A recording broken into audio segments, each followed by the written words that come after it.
welcome back to episode 32 of our Colorado Rockies rebuild here on Out of the Park Baseball 26. It has been a little less than a week since our last episode, as I had some travel over the weekend, but we are back and we have what is, in my opinion, the most important offseason of this save, because even though we made the World Series in 2026, won the World Series in 2027, this past season was an objective disappointment. We finished 78 and 84, 9 games back of the NL West, 6 games back of the final wild card place. So if we want to get back to that glory of making the playoffs, fighting our way to the World Series, and even hoisting the trophy, we need to nail this off season. At the end of last video, I did a quick, essentially position by position rundown of what I think our needs are, where we're going to be next season. And what I came away with was pretty simple. Our lineup is effectively set with one caveat. Our rotation is completely set. Our bullpen, however, is where there is area for a lot of change. To the point where there is a world where we only retain 4 relievers that were on the team last year. Now, I have gone through the boring arbitration period of the off season. I have paid out some contracts. I have let some players walk into the wind, which I will talk about. And most importantly, awards season has come and gone, and How You Lee won the Silver Slugger Award at second base, which is something we expected. The man had a 928 OPS and a 553 slugging as a second baseman. There's not too many of those running around.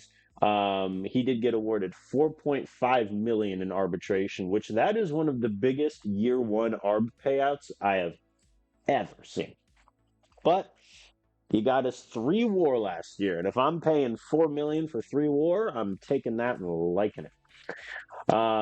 Other pieces of note: Luis De Leon is back from his almost season-long injury. He has been now given the fragile injury designation, because even though he was essentially healthy through all 2027, he ruptured his disc again and is now fragile. So I need to get a fresh scouting report on him. I think my big fear is if that control dips anywhere below 45, we could be in legitimate trouble. The stuff is already, I don't know how an 80 slider, 60 changeup, and 65 sinker averages to a 55 on aggregate, but I'll just leave that alone for now. So he is back, fully healthy, and fixes to be, once again for the second year in a row, our opening day starter. But before we get to free agency, we have a problem, and it's a problem we've had the entirety of the save. Our owner, Mr. Charlie Monfort, is a complete cheapskate and just won't give us any money whatsoever. He gave us a $4 million increase in our budget. $4 million, which essentially got wiped out when How You Lee became arbitration eligible. So for all intents and purposes, our budget didn't really move. And so we're a little cash strapped heading into free agency. A little less than $20 million available. And that is not going to help us get a star outfielder, which we desperately need due to both Joe Lamps and Stephen Kwan's struggle last season. Which means we need to make some money. And we don't have a lot of avenues for that. In terms of our players making the most money, Bregman's making $20 million. There's no real point in trading him away. No one's going to want him anyway. We're going to have to eat a lot of the money. Munoz, obviously, we're not trading. Same with Goodman. Same with Tovar. Steven Kwan is a player we could kick the tires on. Currently making $14 million in the last year of the 2-year contract extension we gave him.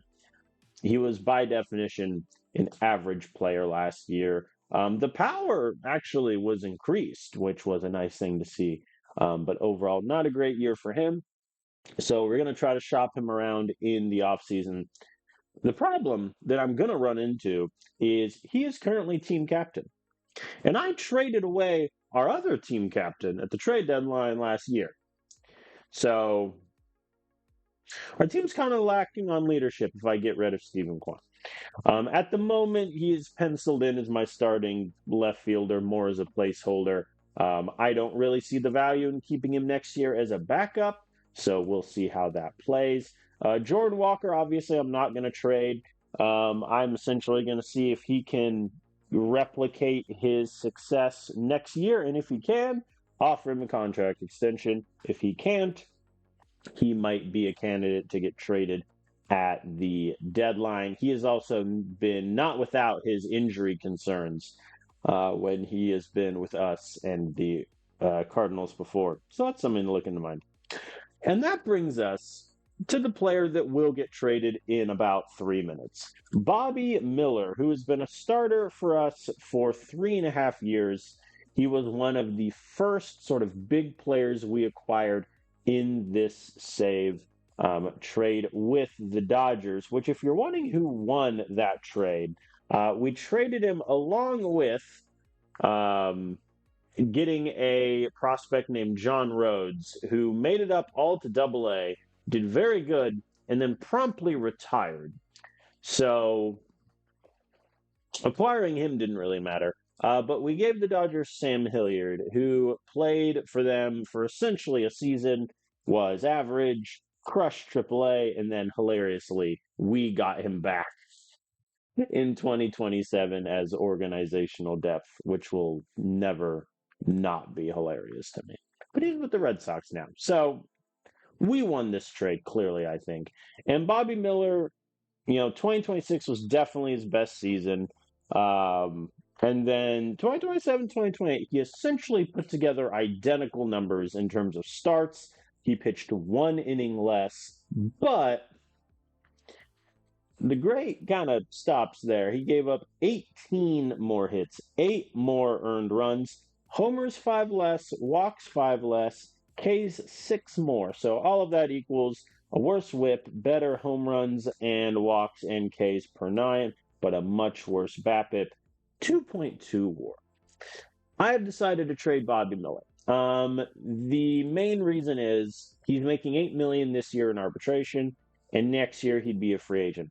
There's no real argument for giving him a multi-year contract extension and keeping him on the team, because we have guys like Luis De Leon, Jose Fleury, Herrera that are younger than him and are at this moment better than him. And we have Gabriel Hughes, who, as I keep making this point, is an identical pitcher to Bobby Miller, except his fastball is just slightly worse. But Hughes, I would say, is better against righties. That's pretty much it. Hughes is also 2 years younger and making about $6 million less in terms of salary, which isn't nothing. So that brings me to a trade that I have been cooking up here to send Bobby Miller east to the Pittsburgh Pirates. So let me get that trade pulled up. This is the trade. We would trade Bobby Miller for 4 prospects from the Pirates. Now, at glance, a 4-player prospect package for someone like Bobby Miller might seem a bit steep, but here are the prospects. The big get is infielder Tucker Tillman, who has climbed his way through the ranks. The AI put him in Double-A for a very long time, but he did very well in Triple-A last year. He is a primarily first baseman, but can also do third base pretty well.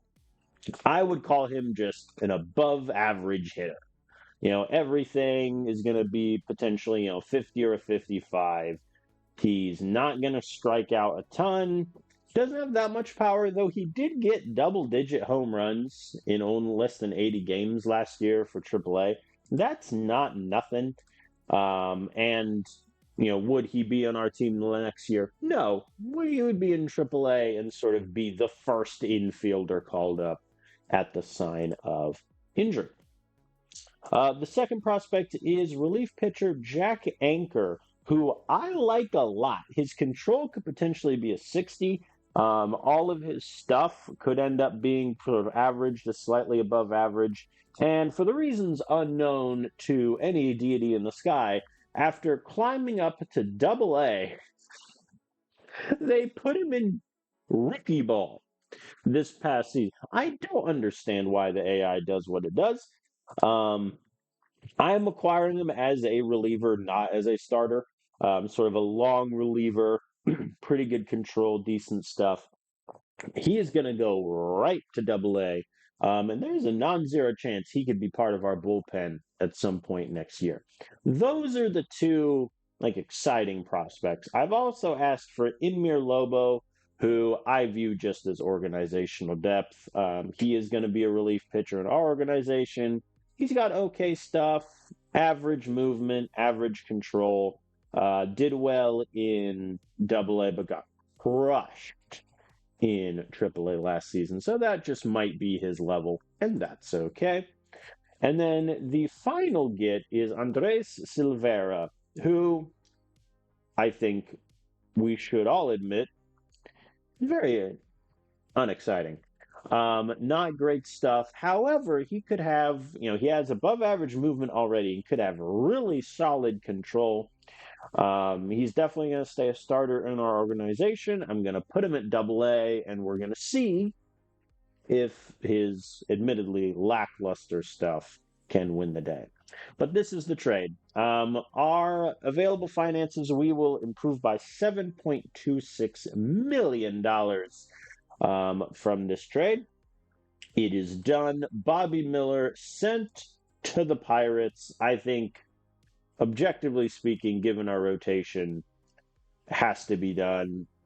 There's not really a role for him, unfortunately, next season now that Luis De Leon is back and Herrera has been on fire. So we will thank Bobby Miller for his service and send him to Pittsburgh.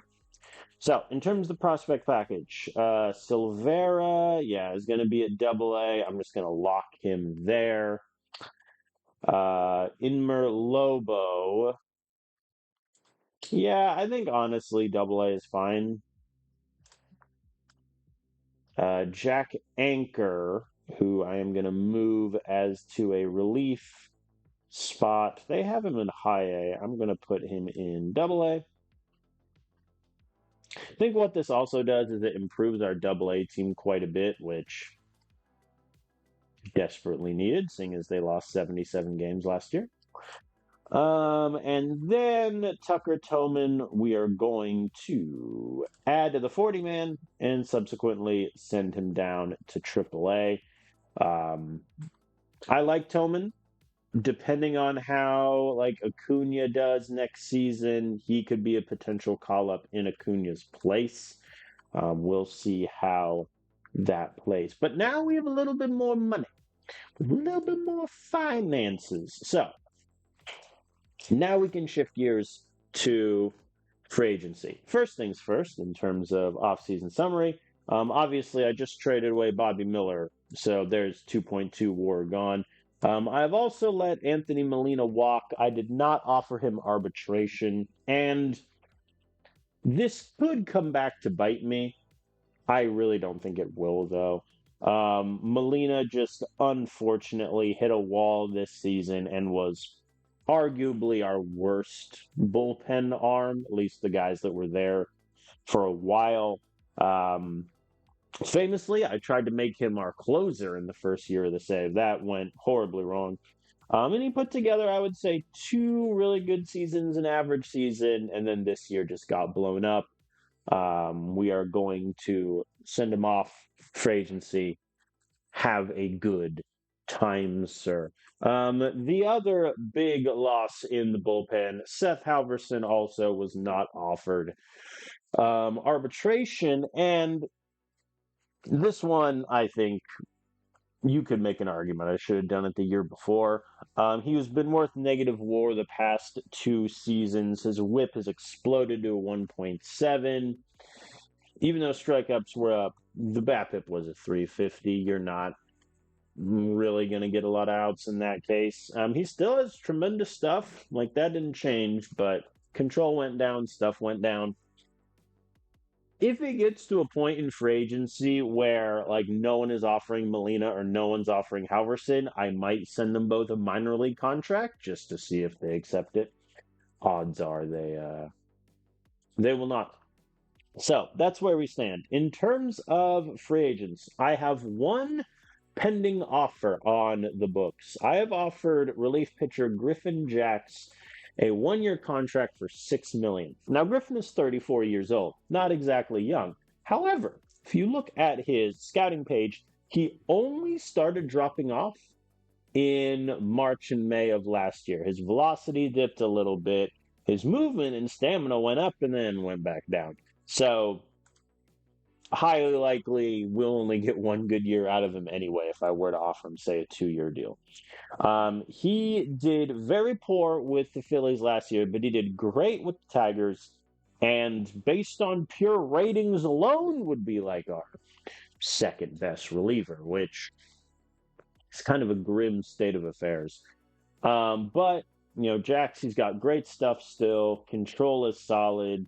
Ks were down last season. That's not, potentially nothing. And, he's a leader. I don't know if he'll be high enough to be a team captain, but he'll definitely fill that leader role. And if we get him, I think it's an immediate upgrade over who we had in the sort of middle group of that bullpen. Now, let's address the elephant in the room.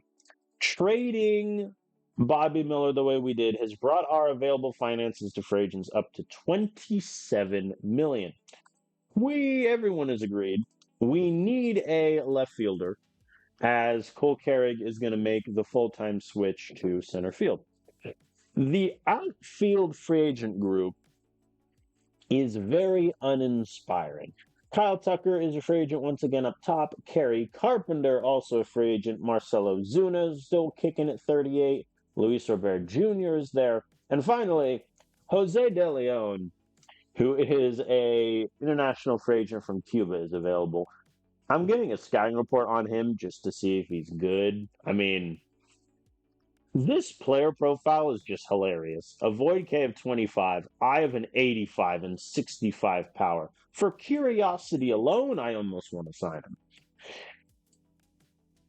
Obviously, Kyle Tucker and Kerry Carpenter are the two big gets. I debated even going after someone like Xavier Edwards to maybe just hold down center field for 1 year, except the fact he'd probably be the worst hitter in our entire lineup. But at that point, I'd rather just play Joe Lamp.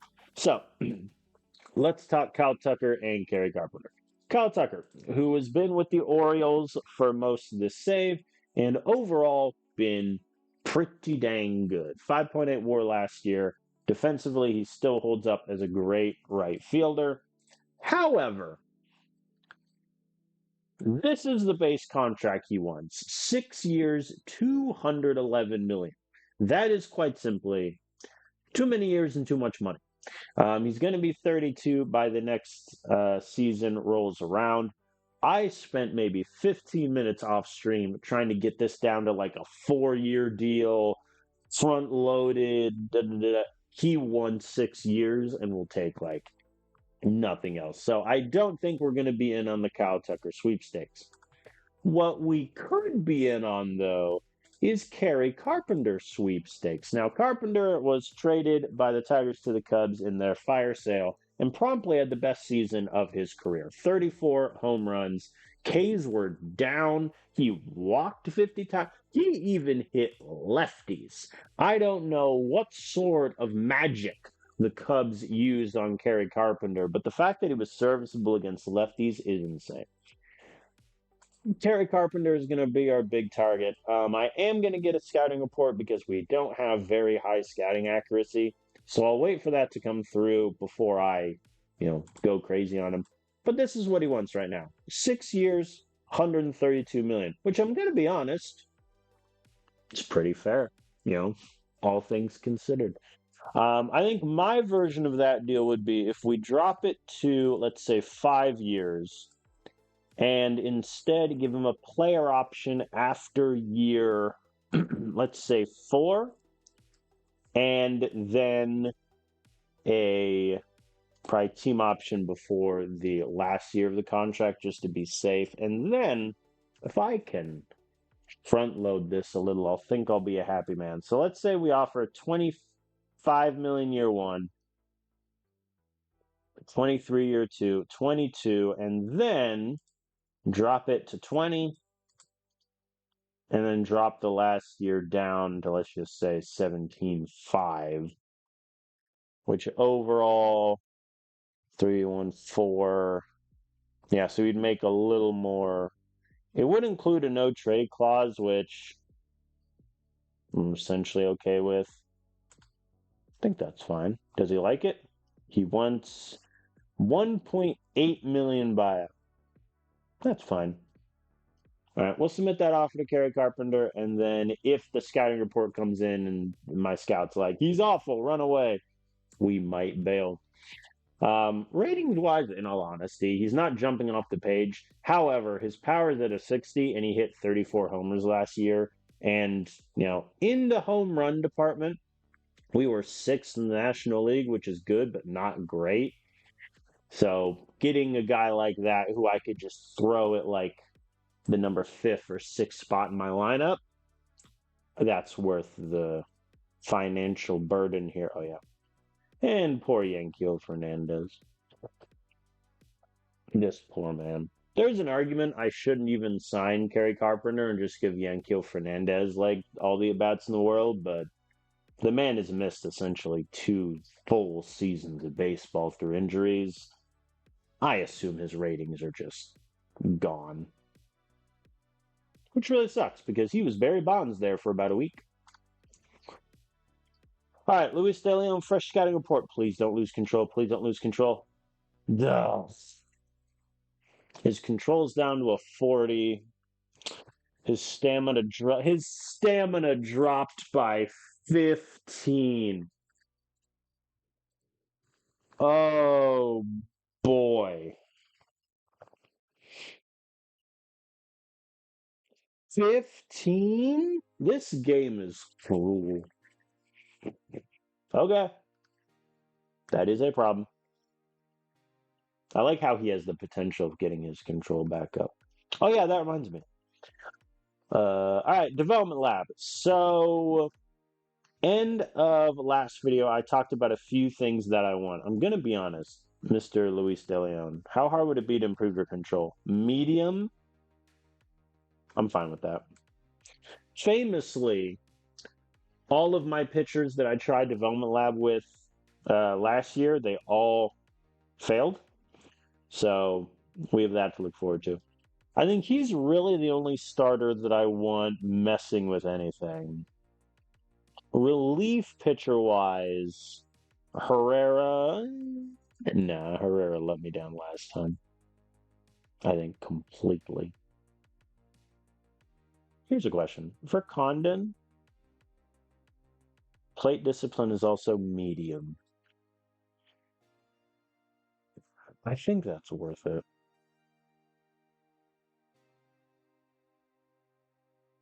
All right. How Yuli, I don't working on anything. Mason, I don't work on anything. Cole Carrig, honestly, same question. Plate discipline is a medium. Learning new position won't get what I want. Yeah, learning position won't get what I want from him. So I'll do plate discipline for him as well. I'm going to be honest, that's pretty much it for my big boys. Now, AAA, I'm going to yell at all of you. Luigi Casilla needs to work on his control. Oh wait, no. I wanted, where is Dario? Dario, hi buddy. You need to work on your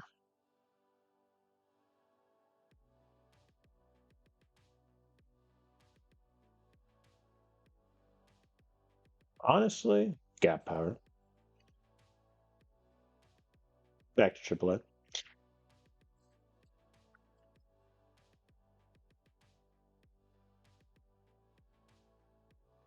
Fidel. Ow. Everything is red. Wasn't it? Yeah, development risk is very low. Fidel, similarly, we're just trying to improve control for everyone, essentially. Okay, and then I need to remind myself for Jindra. Development risk is medium. That's not worth it. Ozuna, also medium. Man, that's rough. All right, I'll just sprinkle some help for some guys then. Just control dropping to a 40 is insane. I think for Burn, actually no. For Flurry, we'll work on movement. For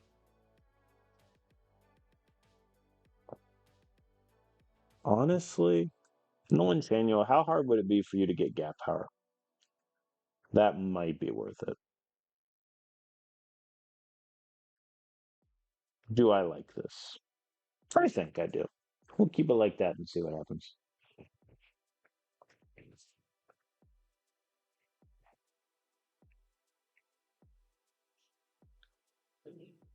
If Fidel and Luigi can hit in their development, that'd be great. All right, Kerry Carpenter, talk to me. Yeah, so he's essentially the same. His defense is actually a little bit better, which is nice. But yeah, like if we do get Carey, that does create what can only be described as a complete and total logjam in the outfield. At that point, Cole Carrick, moving to center field. Like that's a conceit at this point. So Cole Carrick has center field locked down. Jordan Walker is right field locked down. If we bring in Kerry Carpenter for the left field, that means we have Stephen Kwan, Joe Lamp, Yankiel Fernandez, and CJ Kafis all competing for backup outfield.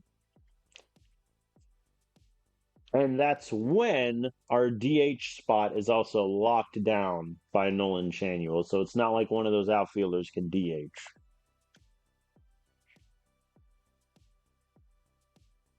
Is that preferable than just giving Stephen Kwan left field?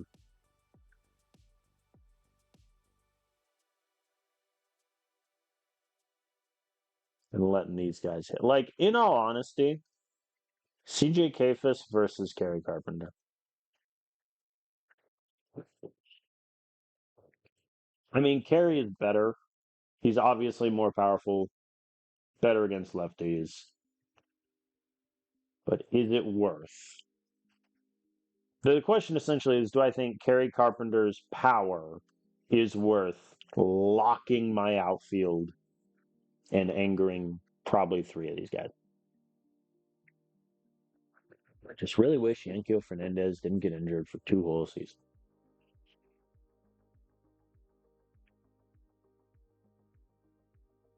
Because as it stands right now, like Yankiel Fernandez is better than Kerry Carpenter as it stands right now.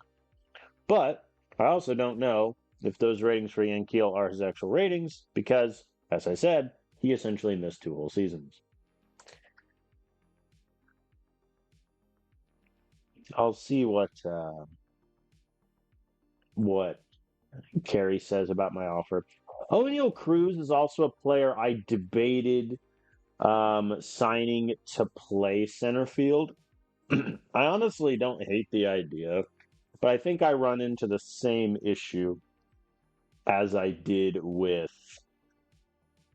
Kerry Carpenter. Also, I assume O'Neal's going to have the fragile injury designation when he gets back from his concussion. Contract wise, he wants essentially the same as Carey, a little less. That's actually a worth question.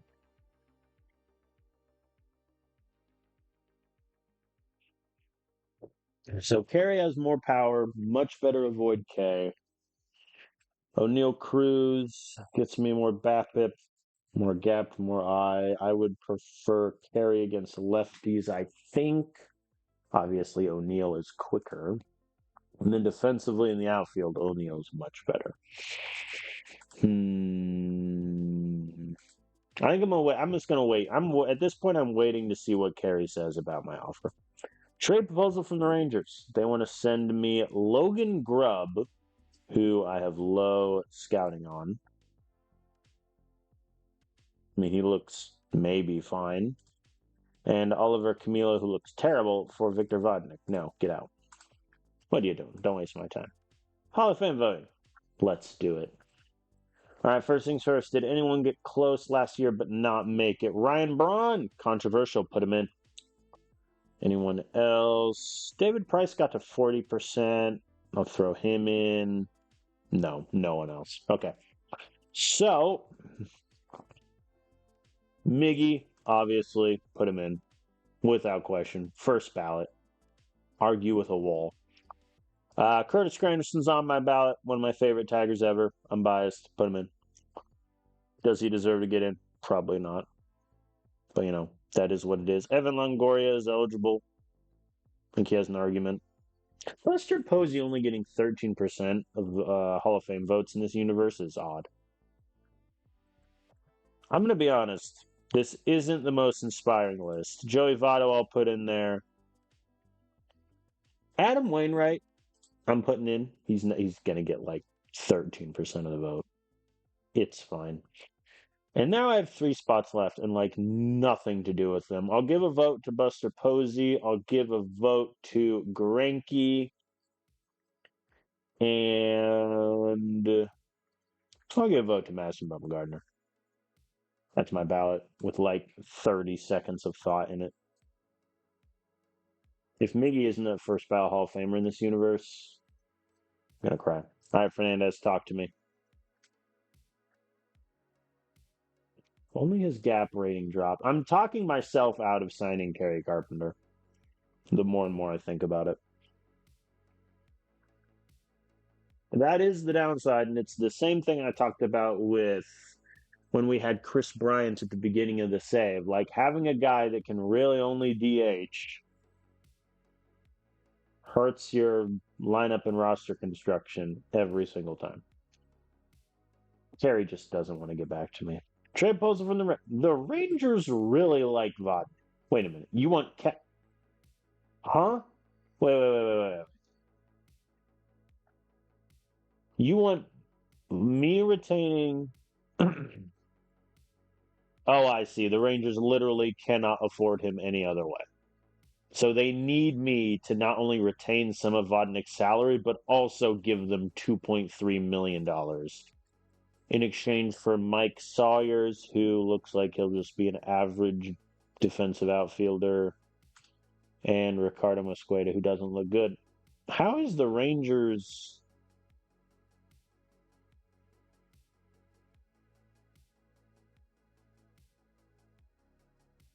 Let's take a moment and look at the Rangers' salaries really quick. Whoa!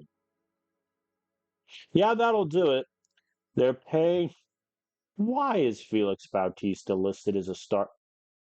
My God, they started Felix Bautista against the Nationals and he pitched 7 shutout innings. Why did I never think of that? They've had him as a starter in the playoffs. What an idea.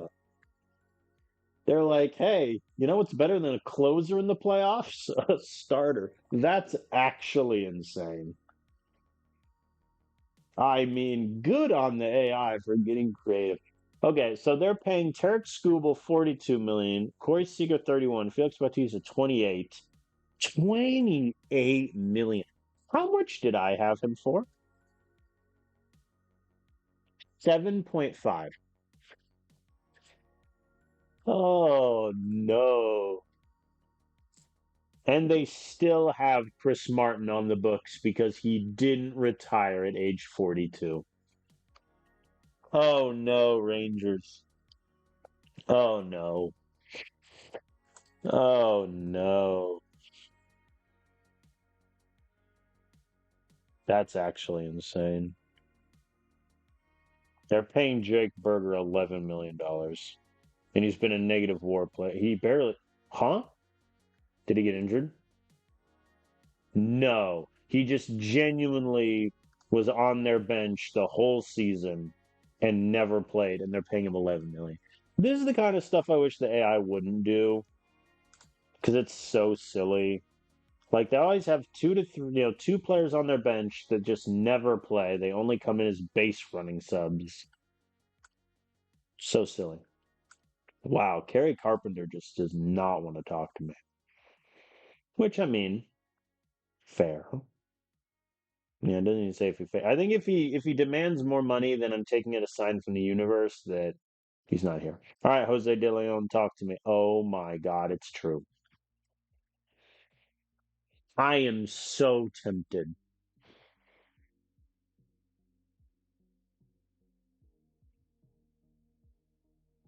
Mac over max I, 65 power, but 25 avoid K in 40 contact. What a fascinating player.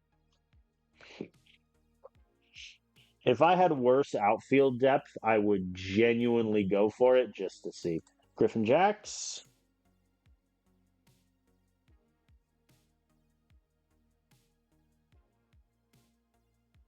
The second sentence in this email doesn't make sense. He says, I like your offer. I'm out front, but then if I don't sign with you, it'll be because you've fallen short on the offer. But I haven't fallen short. You're telling me I haven't. What an odd email to receive. All right, David Shavira, who was a pitcher I was looking at to maybe do long release.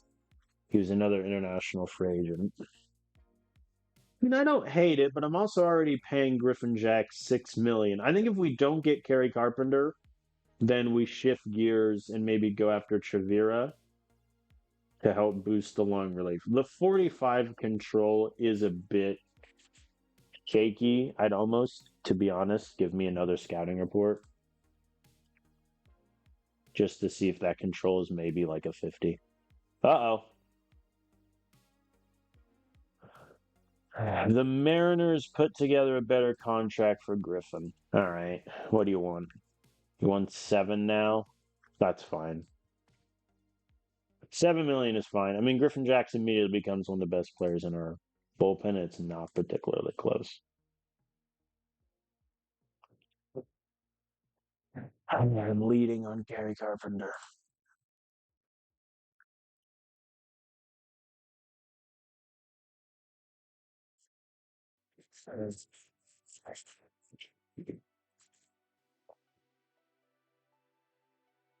I feel like withdrawing the offer.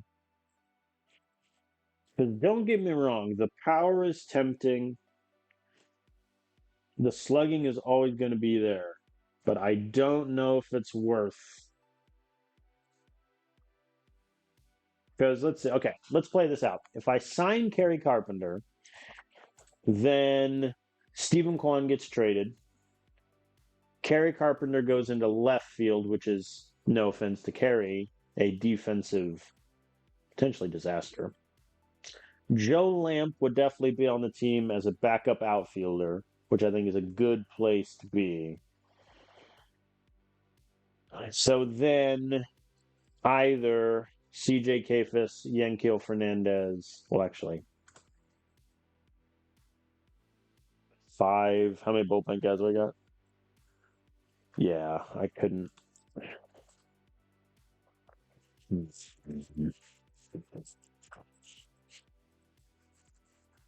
I still think that's kind of okay.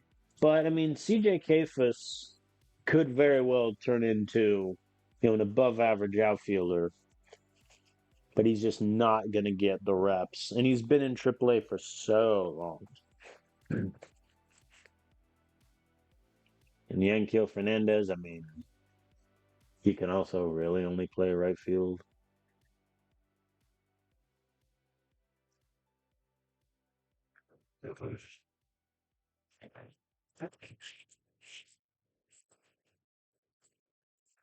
So I think the question is, do I think Kerry Carpenter's power is worth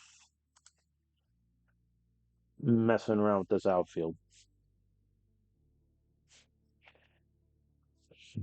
Or would it be better to just say, okay, Stephen Kwan, you're our starting left fielder next year.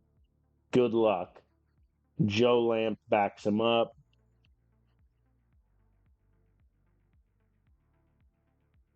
Fernandez or Kafis does what they're going to do. Honestly, I think that's a better proposition. I'm going to withdraw Kerry Carpenter. And I'm going to put that money to making the greatest bullpen in the history of sport. All right, where is David Chirera? I'm going all in on this guy.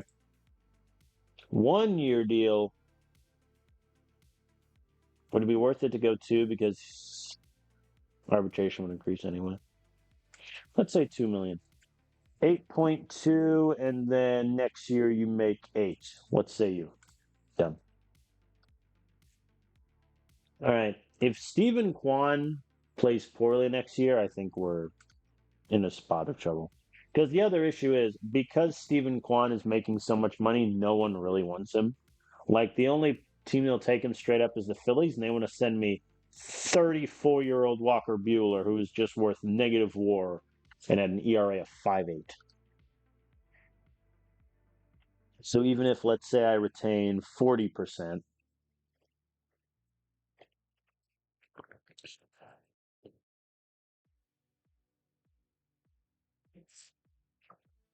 no. For a moment, I leaned back in my chair and thought about Eugenio Suarez in Coors Field, but no. I mean, yeah, none of these guys would really help me out. I like how the AI is like, you know what? Randy Rosarena, first baseman.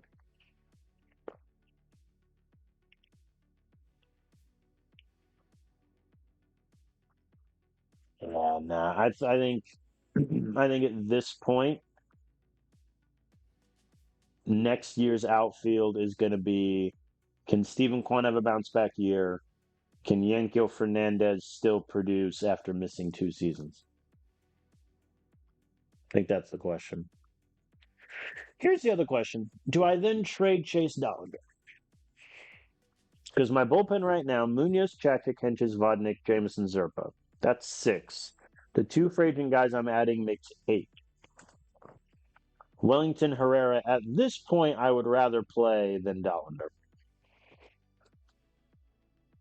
I think we're going to shop around Dollander for a bit.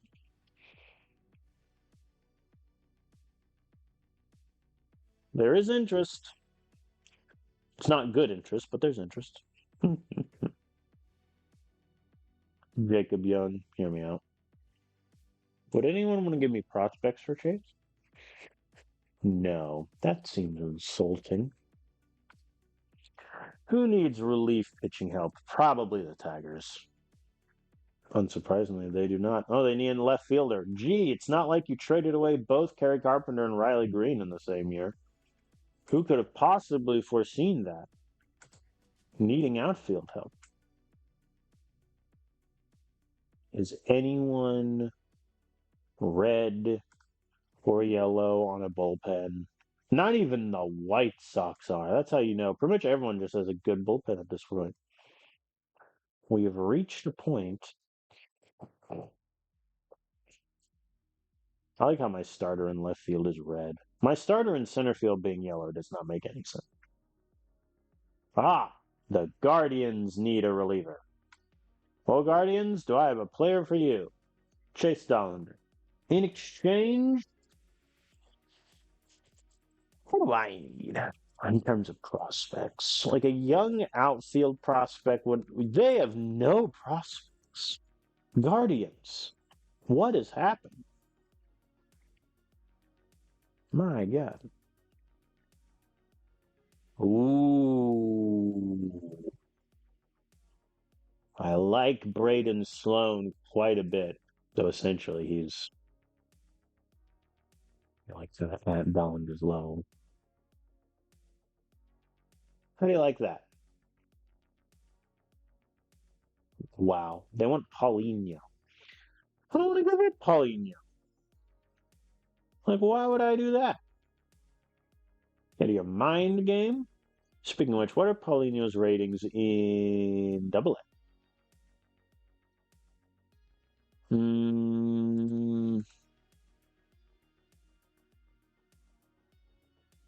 I don't give up any of these guys.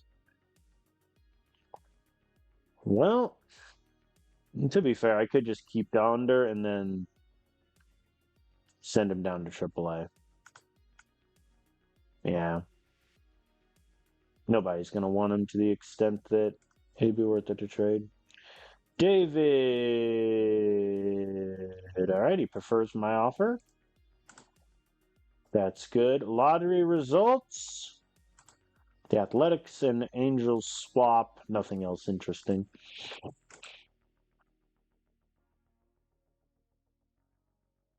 I'm going to be so angry when Kerry Carpenter hits like 30 home runs for his new team next year. But that's okay. Trey Polson from the Mariners. They want. Why does everyone want Victor Vodnik? He's not on my. What would be the quickest way of finding this? Fair trades, trade blocks. Yeah, like Vodnik isn't on the trade block. Why is everyone going for him then? Does the game know something I don't about Vodnik? I wonder if it's because he finally just had his last year of arbitration. They want to send me 18-year-old minor league catcher, Oscar Triana. To be fair, he's not bad. The avoid K is a legitimate problem. Last year in rookie ball, he struck out 97 times in 53 games. So that's a problem. I think I'll pass on this, Mariners. I'm being honest. Here's a question. If I were to trade Vodnik just straight up, best prospects I could get. That is a grim list, ain't it? I don't really want to trade Vodnik. I just want to see what I'd be offered.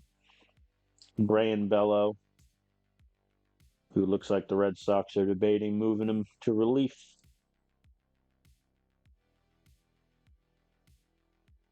There's not much here that's inspiring. That's a Colorado Rocky pitcher if ever I've seen one. To be fair, what would they want for him?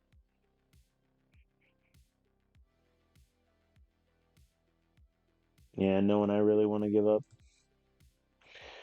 Never mind. How many open spots on our 40-man? 5. And then we're adding 2 relievers, so 3 open spots on the 40-man. All right, Rule 5 draft. Let me save really quick. I don't think we really have any needs for the Rule 5 draft. I mean, bullpen. If I want to add another guy to compete for that last bullpen spot, I could. But even then, like, Albuquerque and Hartford. All right, let's see if there's any prospects that I need to protect. Albuquerque, my entire team.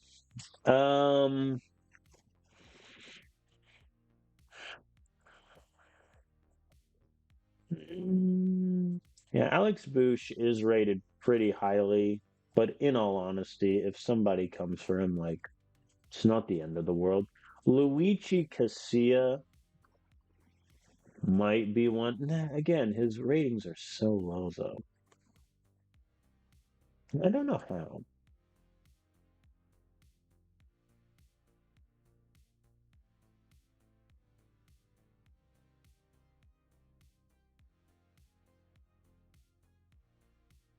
Hmm. I'll protect Luigi. I don't think I need to. This is just me being better safe than sorry. All right, Hartford. I scroll past it every time.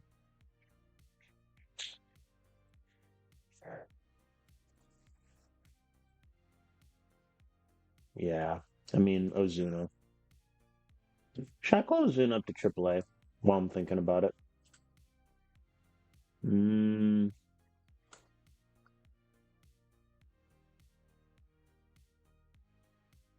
I'm definitely going to protect him. I think I'll keep him in AA and see how he does next year. But yeah, Ozuna's definitely getting protected. Everyone else, I'm fine with losing. Even someone like Ashley Andahar, who is probably going to become a really, really good shortstop one day. Like, he was worth 2.4 WAR last year for crying out loud, mainly because of how good he is defensively. Like 11.2 zone rating at short. Insane. All right, let's go to the draft. So we pick 14th in the Rule 5 draft. Just looking to see. Wow, players are going left and right in this thing. Meanwhile, in real life, it's like four players selected the entire first round. No one has yet to skip. Still going. All right, the scouting director wants me to just skip, which, fair. All right, let me just really quick. Is there anyone with a higher overall than 45 in this list? No.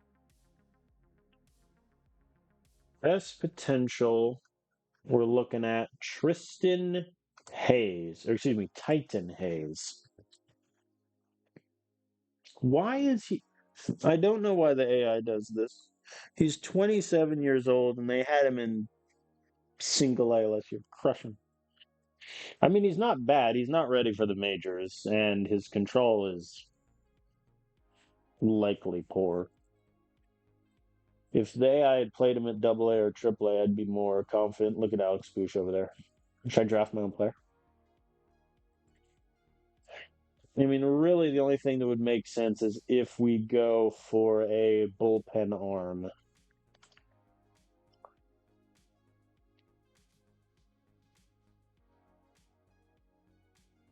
But it's not looking like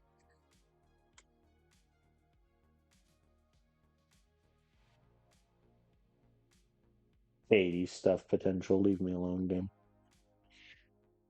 Luis Gastelum did very well in AAA last season. 12.5 Ks per nine. Whip of a 1.2. Hmm. Let's see. He lost velocity the beginning of the season, but then got it back. His control stuff also improved. I mean, I don't hate it going for a guy like Gastelum. Wyatt Lunsford Schenkman. What a name. Why is he. For the entirety of the save, 4 seasons now, the AI has had him bouncing back and forth between rookie ball single A, rookie ball single A, rookie ball single A. Silliness. And to be fair, he looks like he's going to be a really good pitcher. But because the AI has done this, he's just all the way down there. Look at Fidel over there. I like Luis Castellum. I also think that I have some pitchers in AAA that kind of meet what he can do. On the other hand, if I get Gastelum 2 free agent additions, that's 3. My bullpen would be at 9.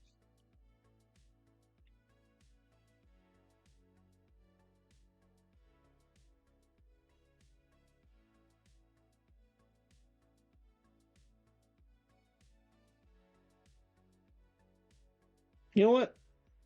Let's do it. Just get him in. Let's see what he's got. All right, and then I'll just auto draft the rest of the draft.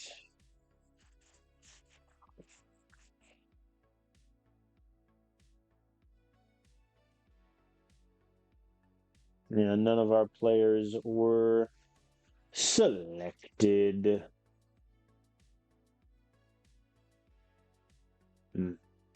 Yeah, I mean, Luis Castellum, odds are, right?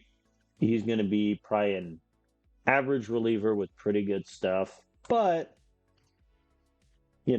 this also may very well be see how he does in spring training and then run away. But I think that's worth it, adding him there. The Rangers, stop asking for Vodnik. Like, genuinely, at this point, then again, I did just acquire. Let's think about this. Mm,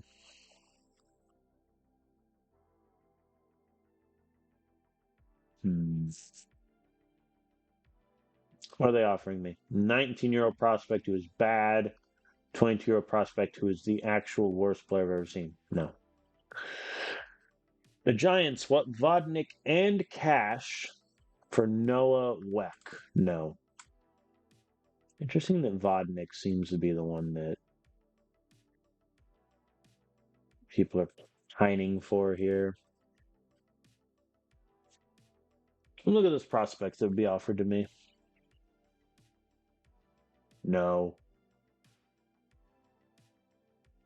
No, but probably going to be okay.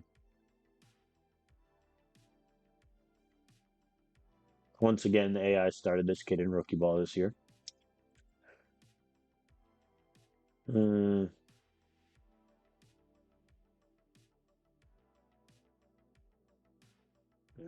I mean, I think at that point, Vodnik we know is dependable. So I wouldn't want to trade him just to give a Rule 5 guy a shot. Will these relievers ever get back to me? Find out. Zach Wheeler just signed a 2-year deal with the Yankees at 38 years old, by the by. Kyle Tucker has yet to sign also, which is kind of funny. Has Anthony Molina signed yet? He is not. Has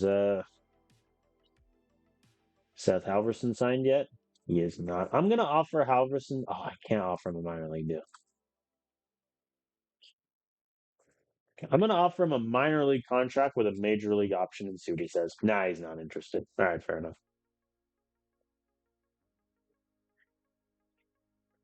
We'll check back. Ah, the overall fan interest almost crashed. Okay, first things first. Let's not act like that's an insane thing. The fan loyalty is minimal. We won the World Series 2 seasons ago. So let us not speak of fan interest crashing. Where'd Molina go? The Yankees. 3.8 million. That is less than he would have gotten arbitration from me. That's even less than. Yeah, he got paid 5 million last season. Now in free agency down to 3.8. Good luck, Molina. Fan interest almost crashed. Ask me if I care.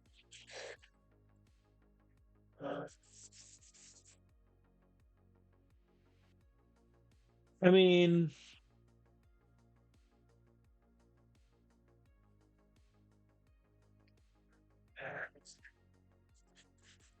I think David's good. I don't think he's that good. If that sentence makes sense. So he's gonna be a long reliever that has one great pitch, one good pitch, and a cutter that I hope he never uses. Is that worth $8 million? Probably not. That would then lead Chase Dollander to go back into a long relief role, which I honestly don't hate that proposition. How does he compare with Dollander? He's going to be better, but how much better? Better stuff. He's objectively better against lefties and righties in terms of movement, stamina. So yeah, essentially the question is, do I think a marginal, I would say, but objective upgrade over Dollander is worth 8 million? To which my answer is probably no. Therefore, goodbye. Okay, so Emmanuel Class A is still available because he wants 40 million, but he is still available. How much money is in my coffers? Not that much. He wants 1 year 40. My friend, 1 year 18 million. I'm gonna insult him to his face. No. No one has signed Kerry Carpenter yet, by the way. Similarly, O'Neal Cruz is available. Do I go for O'Neal Cruz? Also, his contract demand is increased. Which one of you idiotic AI lowballed him and made him mad? He wanted 19 million a year before. Now he wants 27. O'Neal Cruz in center field wouldn't be the worst outcome. I really don't want to give a guy that just missed half a season with a concussion $28 million, though. So we'll see if that number comes down. Let us go back to the bullpen arms, please. So we're going after Drax already.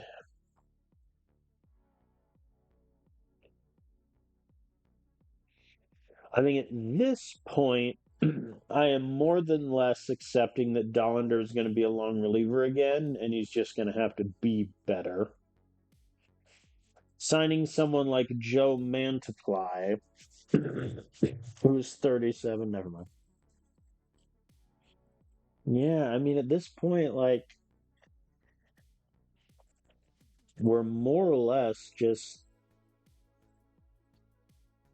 making a couple flips. Raciel Iglesias, 38 years old, though. So get in up there. I wouldn't need him for save situations, though.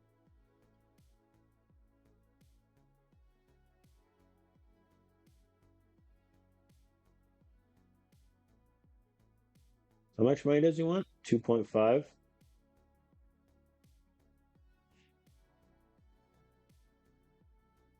not worried about signing 38-year-old Raciel Iglesias.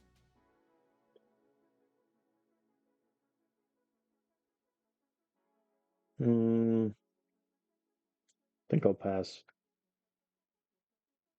Well, he just signed with the Brewers. That was a hilarious cut there. All right, well, month will flip to Jan. Molina struck out 4 hitters in an extra inning game on August 3rd, 2027. While I'm thinking about it, is there anyone that I have Joe Lamp? I only have high scouting accuracy on. Don't know how that's possible.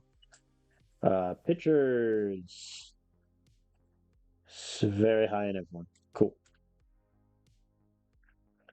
At this point, I'm just waiting for Griffin Jacks to sign. And if he doesn't, then we're going into desperate times, desperate measures for upgrading our bullpen. Ryan Seipel, no.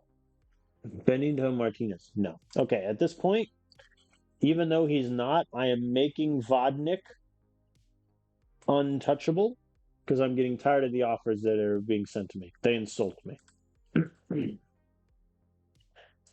All right, Joe Lamp. Any changes? No. I think Joe Lamp is a very good backup outfielder. The fact that I can put him in any three spot and be pretty okay helps.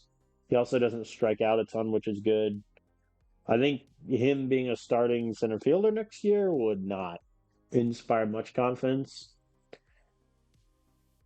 What Terry Carpenter willing to revisit trade talks? Well, Terry. I still think the answer is no. Like, realistically, looking at my outfield, I don't think there's a reason to sign Kerry Carpenter, especially not to a long year deal. Because A, he'd be the worst defender we got outside of CJ Kafis, who really isn't a natural outfielder anyway. In terms of power, I mean, if Jordan Walker can get more power than he's had with us last season, that helps that issue a bit. Other than that, though, we're pretty light in the outfield power department. Yankiel Fernandez, please God, don't get injured again. I think at this point with the outfield, though, like Cole Carrick at center is locked. Jordan Walker at right is locked. Joe Lamp as a backup is locked. So that's already three. Even if I take five, if I get Kerry Carpenter, that's four. That means there's one spot available for CJ Kafis, Yankiel Fernandez, and Steven Kwan. And I don't think that's worth blowing up. I don't think I want to revisit. I'll tell you what. First of all, 5 year deal? No. Now, because no one is interested in you, I'm going to be a little bit bold here. 2 years, I will pay you 21 million in year one, 18 million in year two, and the buyout can stay. Wow. No one is offering Kerry Carpenter anything. Let's submit the offer and see what he says. No one is offering Kerry anything. He initially wanted 6 years. Emmanuel Clase goes to Chicago. How much? They gave him his money. They gave him the money. He wanted 37.5. Whew. Have fun. I do like that he was with the Guardians for the entirety of the save up until this point. That's a nice little thing. Seth Halverson has signed with the St. Louis Cardinals. Minor league contract with a major league option. Man.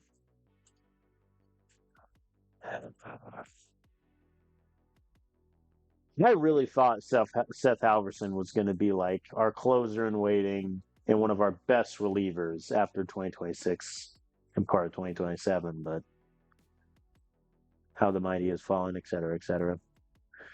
All right, preseason has begun and still no word from Griffin Jacks. This has been, I think, 2.5 months now. Okay, first of all, financial update, I don't care. There's Griffin. Thank you, sir. I don't know when I offered you this contract, but I know it was 2 months ago. All right, so Griffin Jacks, I think, will take setup man responsibility from Chachik. Chachik moves to riddle relief. Setup man, Dollander long relief. And that's kind of our bullpen. That also doesn't provide a spot for Luis Gastelum, but spring training will probably sort that self out. 7 million. I think, in all honesty, had I waited like and made him an offer in December, I'd probably get him for less than 7 million. But based on his ratings and his production last year in Detroit, 7 million ain't bad. All right, Kerry. We're leading on Kerry again.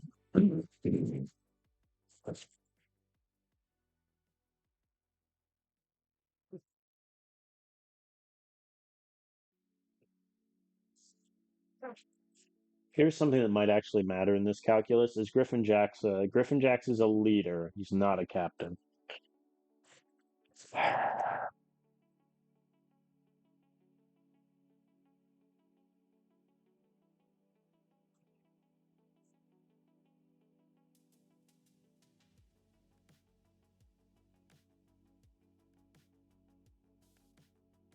If I try to keep Quan, Lamp, and Carpenter, 1, 2, 3, 4, 5, Acuna 6, Bregman 7, Tovar 8, 9, 10, 11, 12. That's 13 batters. So I can't do it. So if I get if I get Kerry Carpenter, then I have to trade Stephen Kwan.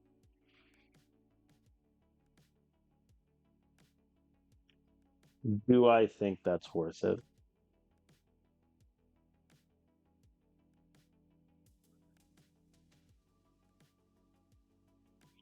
I'm gonna let the chips fall where they may. He is signed. Okay, so the chips have fallen. Kerry Carpenter is now a Colorado Rocky. I think the the first deal we offered, which was the I think 5 million deal with a player option and a team option, I don't think that's worth it. Getting him for 2 years, 21 million this year, and then a team option where he'll make less money in the second year if we take the option. If we void it, I pay him 1.8 million. I think that as a contract is fine. This now creates a situation where it is time to make a tough decision regarding our outfield.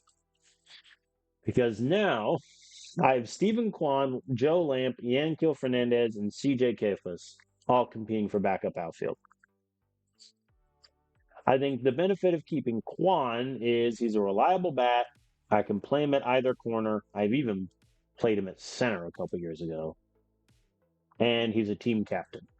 The benefit of keeping Joe Lamp is he's a solid outfielder, great speed, defensively, I can put him anywhere. Yankiel Fernandez just missed 2 seasons of baseball. Like, he got how many starts? Or how many, let's do games played.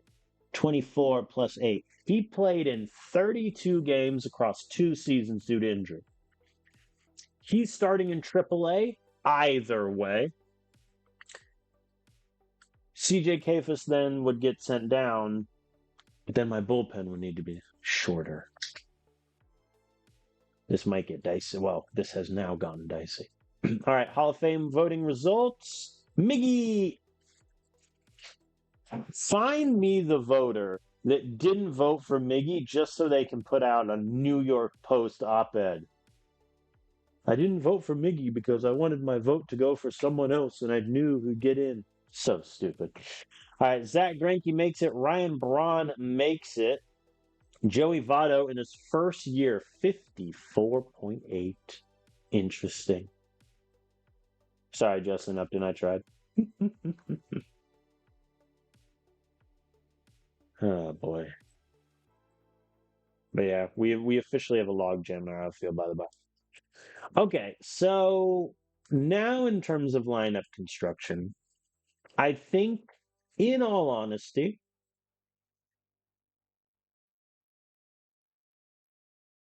the lineup against lefties stays the same. Because I don't know if I want Carey hitting against lefties. The argument for it is obviously he has the second best power against lefties out of all of my outfielders.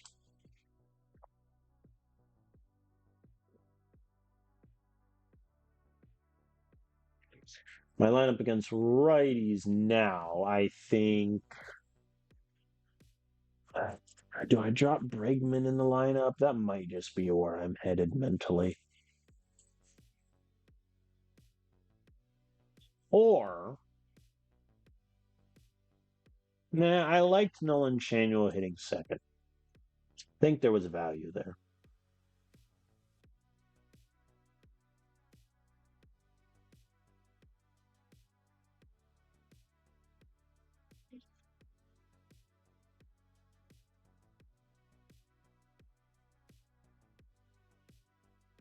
What if I do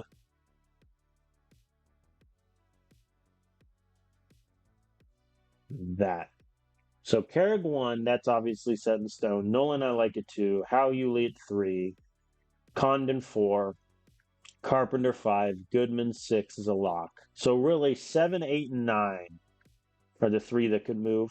How Yuli also, to be fair,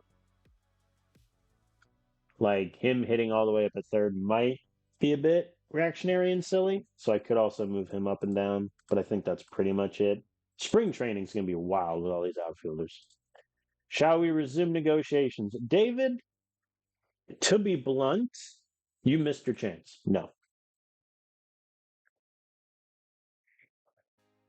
Oh boy. Okay. So Luis De Leon is frustrated. I'm gonna be honest, Luis. I can't really afford to cancel your program. Charlie Condon frustrated with play discipline. It can't get much worse. Who cares? Paul Carrick frustrated with his. That might be worth pulling out. I think I'm gonna cancel his. Shit.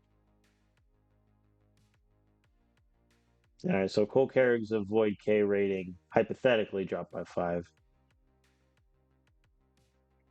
That's a shame, but it is what it is. All right, Casilla is on track. Dario is excelling, which is great. Fidel's excelling, which is great. Jose Fleury, you're just going to have to do it. And then Nolan Shanuel, I'm going to be honest, Nolan, you upset me. Yeah, I think at a certain point, lock him in. Job offers for all of the different World Baseball Classic positions. I like how they fill them in one day, unless the human player says no. The human player says no, they just fill them all. When spring training? The 13th. All right, let's just go week. Sim 2 weeks. Nothing new. All right, spring training.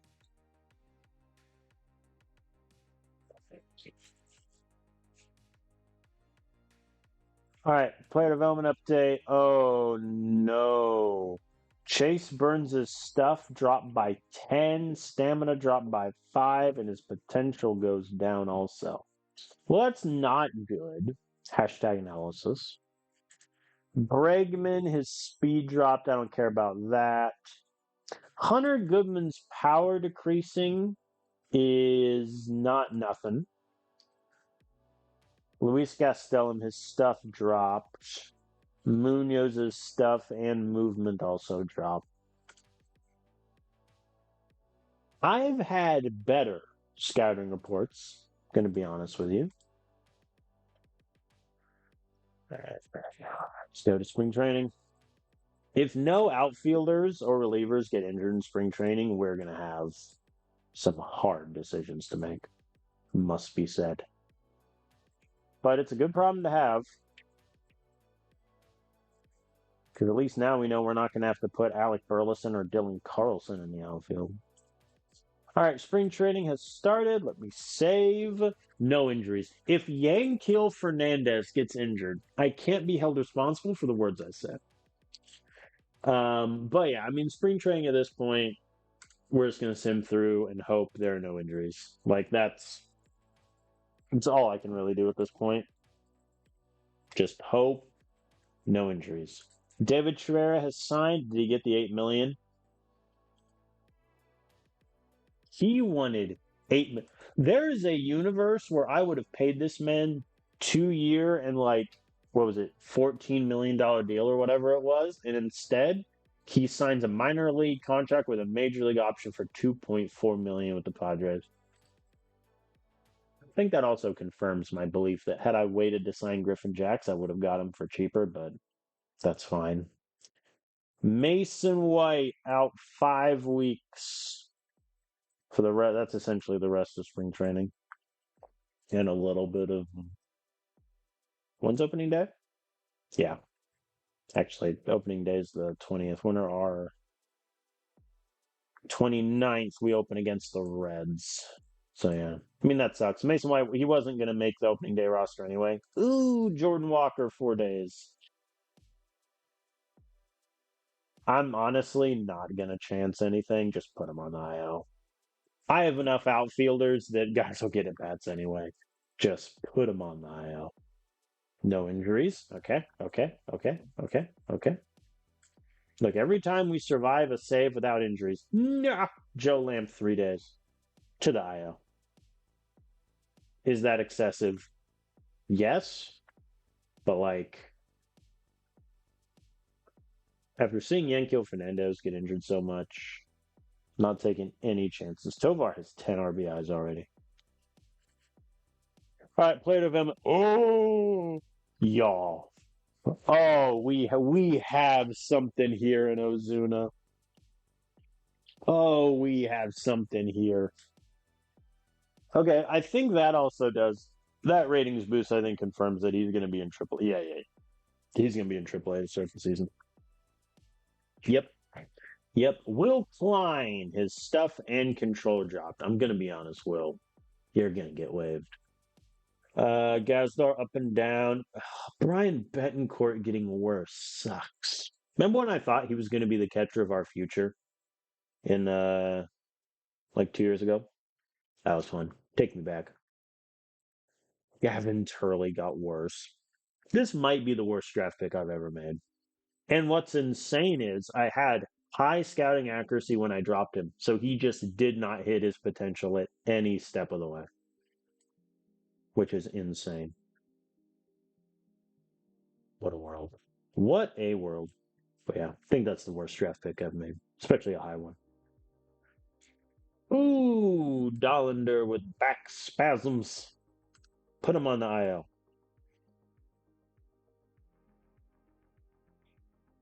All right, Walker is going to come back in 2 days, so I'll just sim through that so I can put him back in. All right, so far, no major injuries. Knocks on wood. Why did I speak? Why did I even open my mouth to utter the words no long term injury? Zerp is out 3 months. Well, that sucks. That's our probably one of, if not our best reliever. He did not allow a single run in spring training so far. He's out 3 months. Oh. So we're going to get him back probably middle of June. And it is an elbow injury, which means I'm probably going to give him a rehab assignment also. Oh, boy. That stings. That hurts. That's our two-time All-Star out. Also, 7 messages. What has happened? Oh, it's just opening day for all this, all the playoffs and different leagues and such. Well, that sucked. How's Stephen Kwan done in spring training? Oh, no. I really don't want to trade Stephen Kwan, but I think we're at that point. How many spring training games we got left? 5. All right. No one else. Okay. Luis De Leon, outstanding result for his improved control program. In other words, it went up by 5. I'll take that. However, control's never been his strong suit, but it's good that that gets up. Charlie Condon successful on his plate discipline. I'll take that and like it. No improvement for Casilla, which is a bit annoying. Dario, successful gap power, which is great. Because Dario at the moment is our future catcher. He's just going to be the backup for at least one more year. Fidel, outstanding for his control, which is good. No improvement for Jose Fleury or Nolan Channel. I think me pulling Cole Carrig off of his program was a mistake. Because I think odds are it's just no improvement. But that is what it is. All right, let's just sim through the last 4 spring training games. Hope there's no new injuries.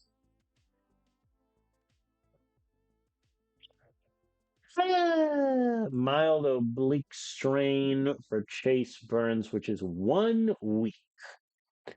All right, I'm just gonna 5 days. Okay, yeah, he's fine. He'll make opening day. That's fine. All right, Donder's also back.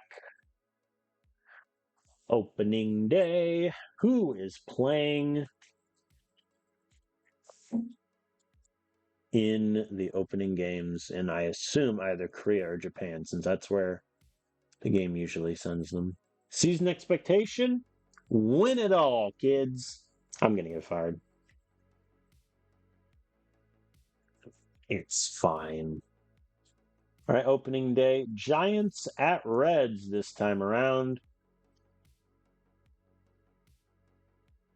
You'll just sim to opening day, and then I have to make some hard roster decisions. All right, Mason White is back, but I can't put him on because the active roster is obviously full. So, AAA for Mason.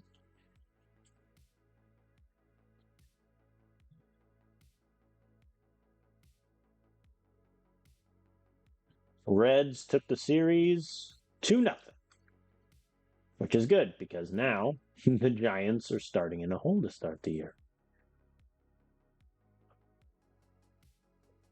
And we are here in the actual opening day against the Reds. Let us save. So overall, through spring training, Zerpa was the only injury that'll cause him to miss time, which, based on past spring trainings, clean. That said, Zerpa 8 to 9. Oh boy, he's gonna miss. Yeah, that's late June at that point. Okay, let's now talk roster construction. Pitching staff is easy. Luis De Leon, Chase Burns, Jose Fleury, Eugenio Herrera, Gabriel Hughes. That's my rotation. Um, Bullpen, Munoz to close, Henches, Jax, Vodnik, the 3 setup men, Chachik, Jameson,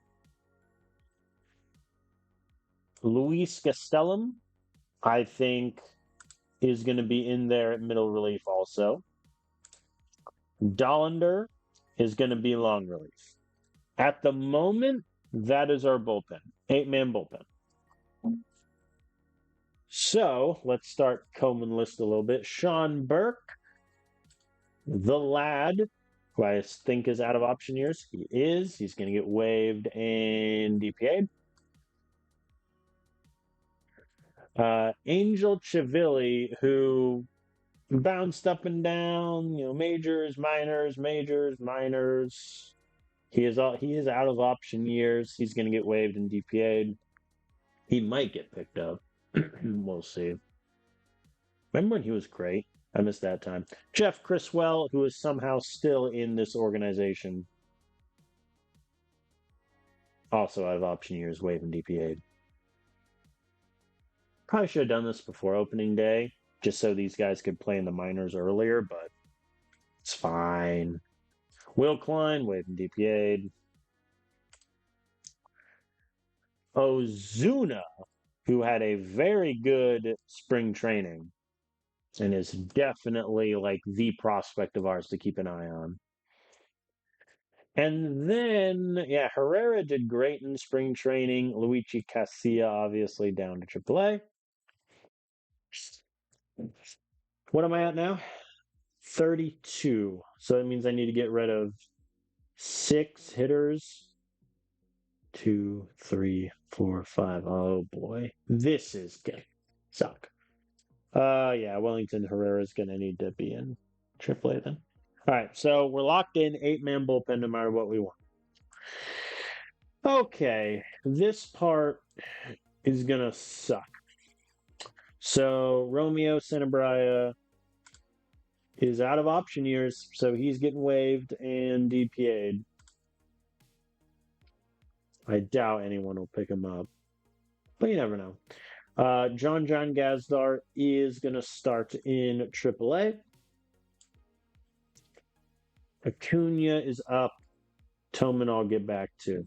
And that's the end of the easy decisions. So we're currently at 29, which means I need to make 3 cuts from this list.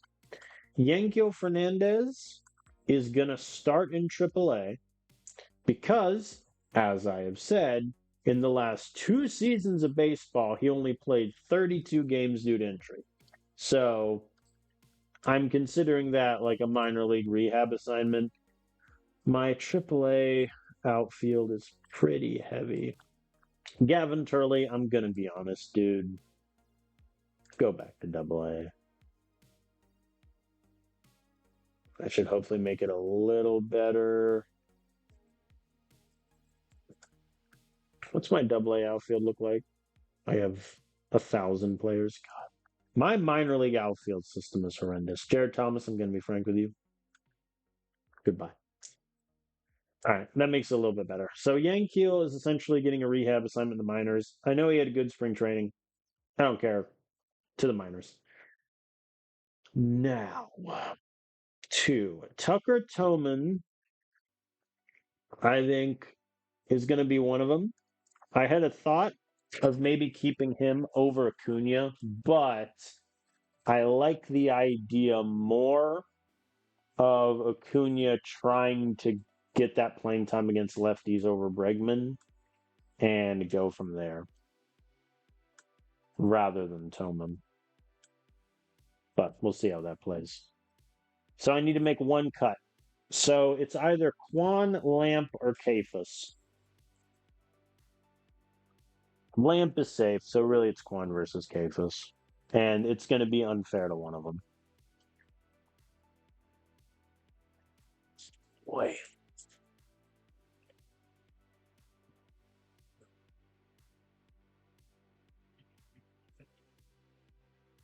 Here's a question. Against lefties, and I need to remember to re-add Jordan Walker because the injury took him out.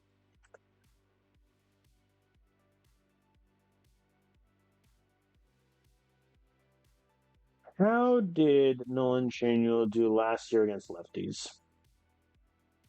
Not great.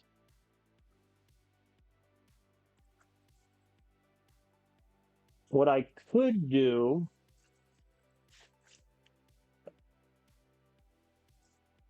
is against lefties, I have Bregman not playing, Kerry Carpenter not playing.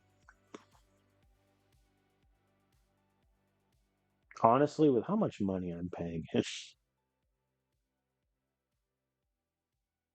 to be fair, I mean he's got decent power against lefties. Bregman, how did you do last year against lefties? Horrendous. Honestly, yeah, that's what I'm gonna do. So we're gonna have Kerry Carpenter D8 against lefties. I've got to never messed with this order. That's fine. So yeah, that's what we're gonna do. That's how I'm gonna justify keeping both Quan and Lamb. So CJ Kafis is gonna get sent down. This is unfair for CJ Kafis. I will objectively admit that. How many first basemen do I have in AAA? 1, and it's Alex. I need to comb AAA really quick after I send Kafis down. This is harsh. This is harsh. All right, let me comb AAA really fast. So pitching staff, I'm going to be honest. You guys need all the help you can get. I have 2. Okay, hold on. AJ Russell. It might be time for your AAA ascendancy, even though you've never played in AA either. I need to make some quick free agent signings to AAA really quick. Because the AI keeps calling all these guys starters. Like Mercedes is a reliever. Davila is fine. Jackson Cox is definitely a reliever. The AI keeps moving all my guys to starters, which is frustrating. Okay, 1, 2, 3, 4, 5. There we go. I need to make some free agent minor league signings. Okay, so Dario in for Goodman against righties every third game. That was down the stretch. I'm going to take that away. Acuna is going to be our backup infielder the whole way through. I think Kwan is going to be the backup for Carrion left. Joe Lamp, backup center, right fielder.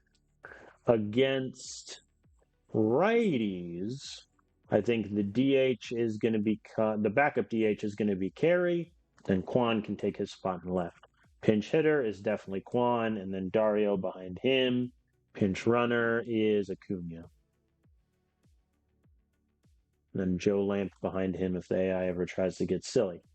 Lefties, it's a little bit different calculus because now Acuna is starting over Bregman, which that is what it is. And then Joe Lamp is just going to be the backup outfielder for everyone against lefties. And then backup DH against lefties, I guess Bregman. So that's not really a world I want to be in. Then Nolan, then Lamp to pitch run. I think that's our lineup set. I think it's going to become a problem when Yankel Fernandez and CJ Kafis just demonstrate in AAA that they are above that league. And to be frank, they're entirely correct. 30-year-old Emmanuel Valdez, gonna be honest, my friend. I salute you, sir. Nah, he's worth too much war in AAA. He's got to stay. Thought about it.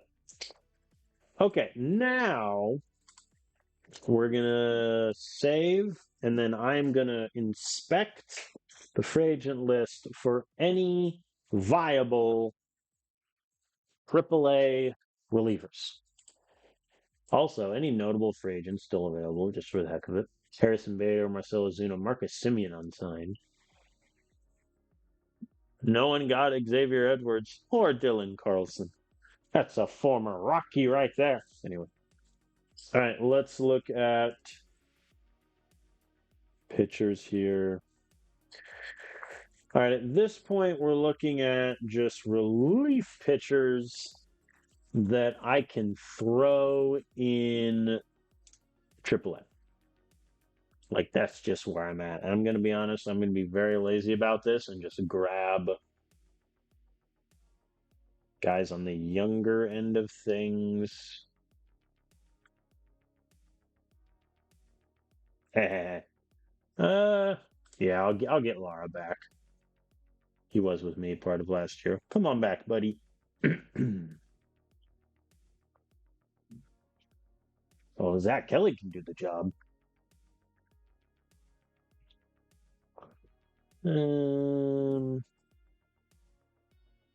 Now that's a Colorado Rocky.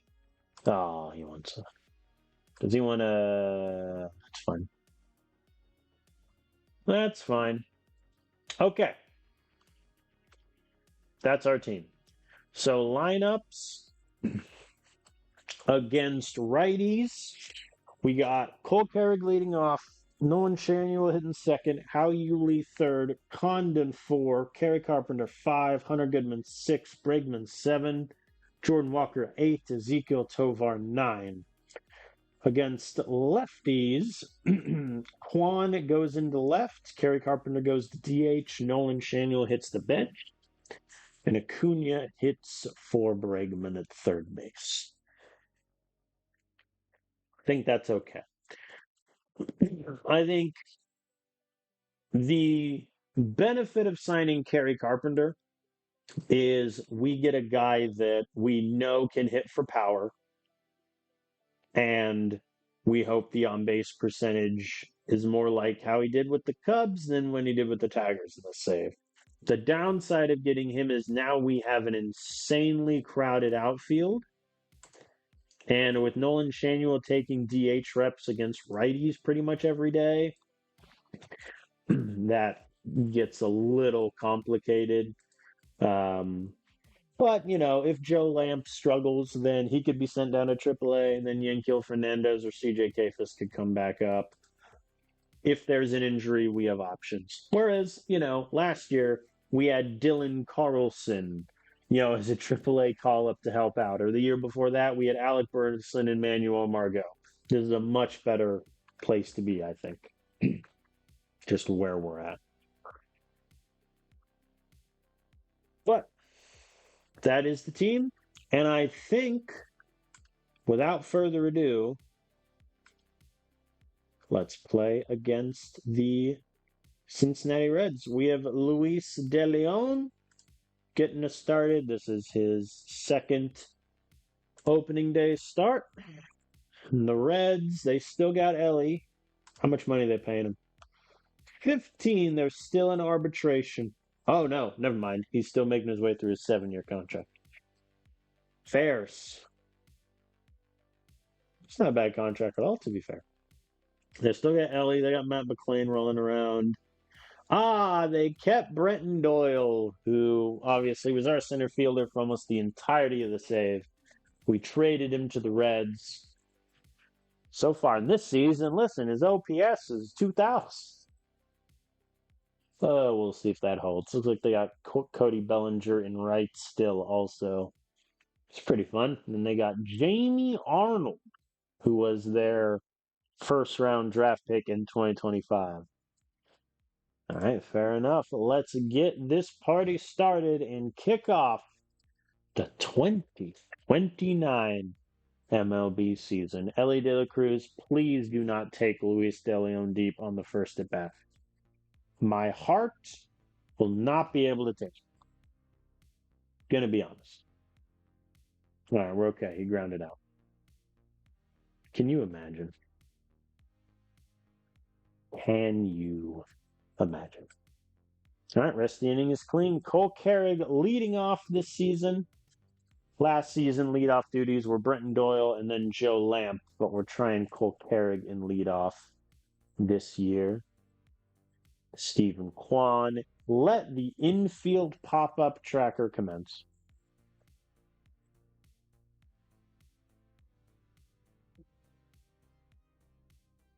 And Howie Lee gets it under the first baseman.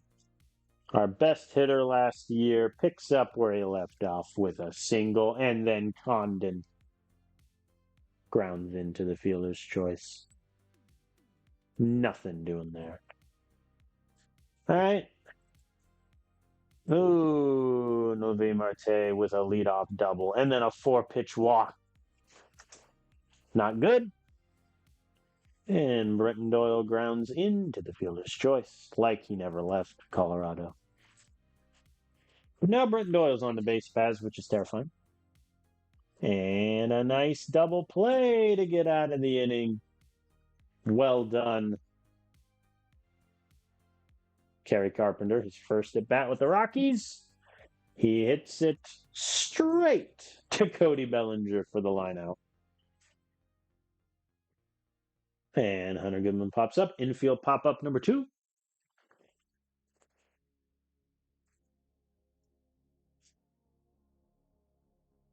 And Jordan Walker grounds out to end the inning. So through 2 innings, only 2 hits have occurred. What phenomenal baseball. Uh-oh. Cody Bellinger and Ellie are aboard. Matt McLean hits it back to the pitcher. He tries to get Elliott second, and he does. Good call there. Luis Mejio up. Oh, that's deep to center, and that hits the warning track. Both runs will score, and Luis has himself a 2 RBI double. Oh, why did Luis De Leon's stamina have to crater so much? A 15-point drop is insane. Anyway. All right. Tovar is up.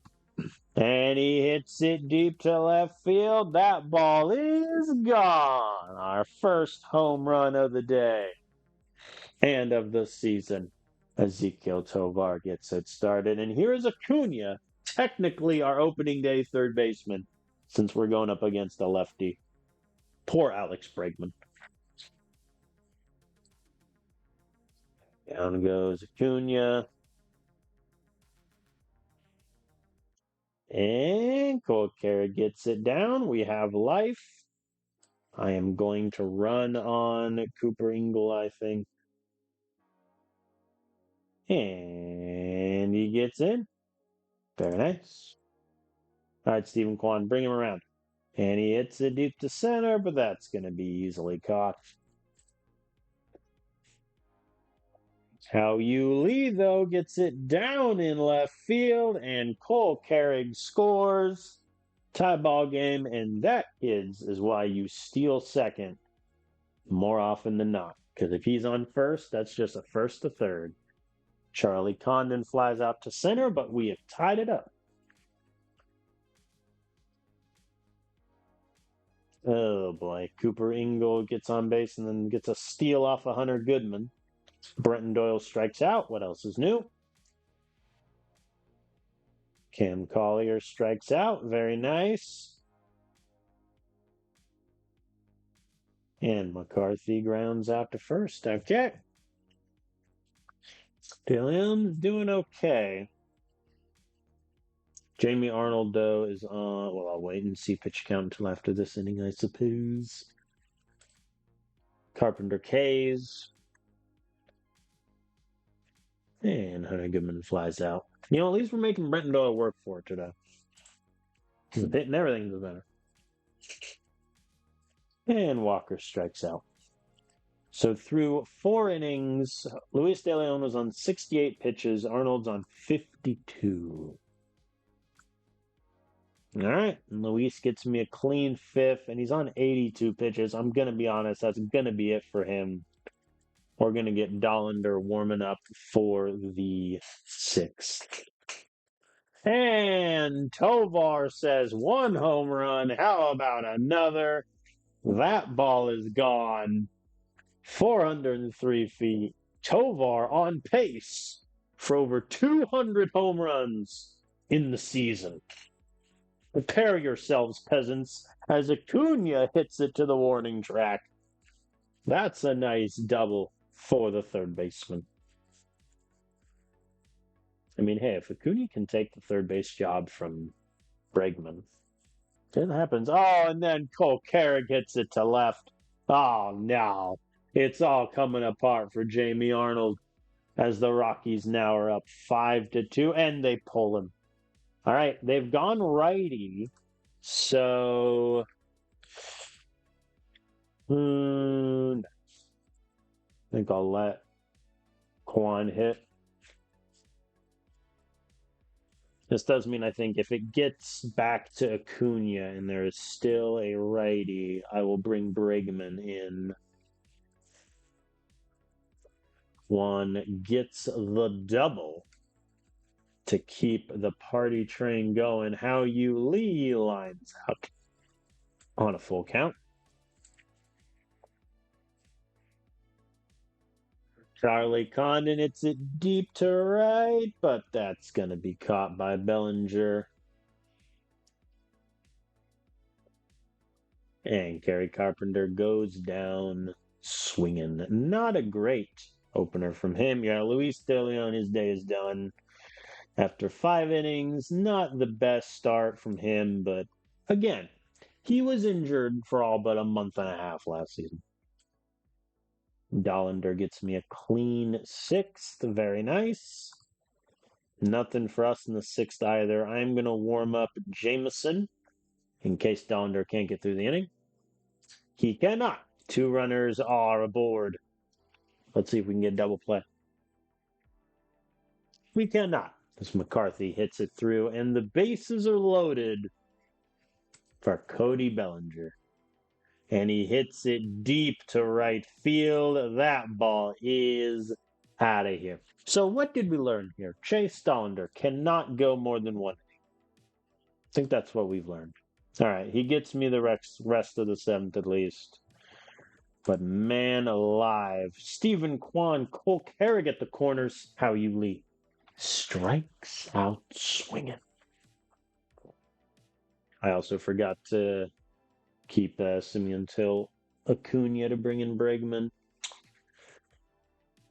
Condon strikes out, as does Carpenter. We had runners at the corners with no outs and 3 straight strikeouts. Oy vey. All right, well, Chase Dollander, he kind of imploded. So we're going to bring Jameson in for the 8th. Doyle and Steerboard. I'm not worried. Carthy hits it softly. The throw got him. Very nice there. All right, I'm going to warm up Munoz and Griffin Jacks. If we score 1 or more runs, then Munoz takes it. If not, Jacks will. Hunter Goodman K's. Jordan Walker hits it deep to left. Gone. Tie ball game. 6 apiece. Jordan Walker has a home run.